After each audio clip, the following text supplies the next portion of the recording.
Good morning, YouTube. My name is Alex. Welcome back to my channel, The Lifting Nomad. In today's episode, I want to talk about one exercise that you should be able to do no matter where you are in the world, no matter which gym, no matter which country, continent, you should be able to find this exercise. So let's get into it.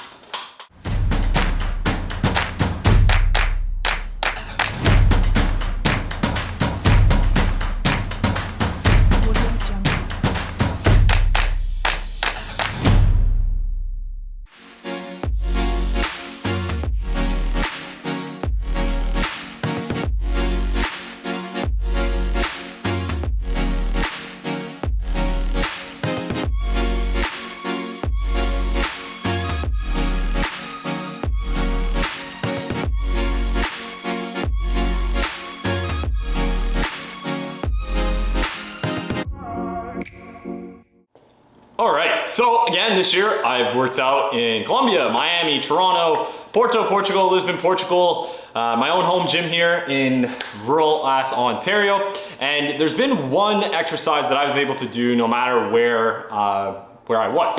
Now, interestingly enough, in South America, it's funny, the gym we were at in Medellin, they didn't really have a focus on leg exercises. So there was one squat rack, one hack squat, not a lot of leg machines, and all the dudes there, like there's a lot of like bro culture, but a lot of them were like super roided out, like top heavy dudes with almost no legs. So it's kind of funny to see versus like North American culture, at least like in Toronto and the US, it's really all about like squatting and deadlifting and having like a balanced physique. So it's kind of funny to see, maybe just my confirmation bias of what I saw while I was there, but they had essentially 4 benches all lined up. They had an incline bench, and then they had one squat rack that also didn't even face the mirror, which for me is a little bit difficult to actually squat. I've never really done it.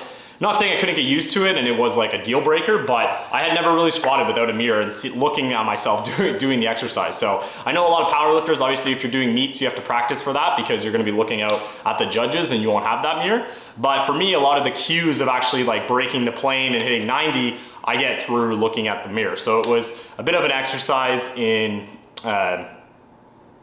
new experiences, let's say. But enough about that. Yeah, the bench press was for sure the most common thing I've seen this year throughout all the gyms. Essentially every one of them had them. Interestingly enough, in South America as well, like the barbells here are very, at least in Canada and US, are rigid. They don't spin. I know there's probably some that do this. I don't know what they're called or why you'd really need it other than to like train stabilizer muscles. But it's a weird practice because the bar there actually spins. So we found ourselves like typically, like my 5x5 when I was there was around like 195, I think, maybe like 190. And I was actually only able to do like 175 on it. Because the barbell, it turns. So as you're like trying to use your chest muscles to push up, you also are using like your wrists, your forearms, and your chest and your shoulders to stabilize it. So kind of interesting, it got a different style of pump. I found myself going for more of high volume while I was down there versus like pushing my like strength limits. Definitely not the place to try a one rep max, that's for sure.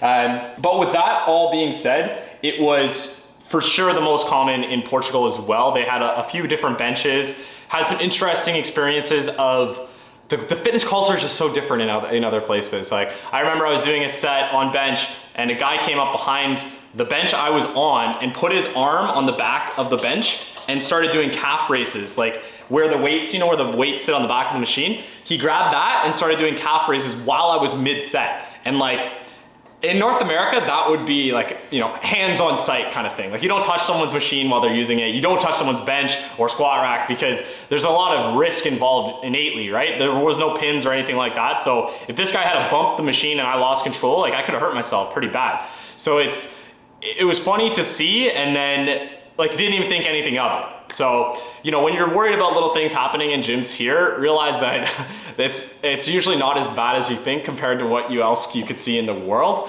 Now, one of the other things I thought was pretty cool, and I learned this recently from being in Portugal, most of the weight plates are actually designed in kilograms and then they're converted to pounds in the US. So whenever you're in Europe or another metric country, I think Columbia was actually half and half, which was kind of weird. The dumbbells were in pounds, but the plates were in kilograms, which was interesting. So a 20 kilo plate is obviously a 45 pound plate, but actually they're using the kilos first and then converting over to pounds for the American and Canadian markets. So again, kind of interesting differences you'll see, but the bench was for sure my most consistent. I found a lot of leg days, I wasn't able to squat really at all, because if there was one rack, every now and then I'd see some person who actually had like a pretty balanced physique, they'd be squatting and they would take it, you know, for half an hour or so, because that's usually what you're doing. And then I'm not gonna wait the half an hour while I only have an hour and 20 to work out, right? So during those times I was doing like goblet squats or split lunges or the leg press machine, but definitely going into those gyms with an open mind about which machines and which plates you're gonna use is key. Otherwise you're gonna be kind of, it's gonna take a while to do it. So now that's it for today's video. I'm not sure how long I'm gonna keep these videos. In general, I want to try and do like 5 to 10 minutes, I guess. So we'll keep trying out some different strategies, but thank you very much if you found this video helpful. Otherwise, we'll see you in the next one. Peace.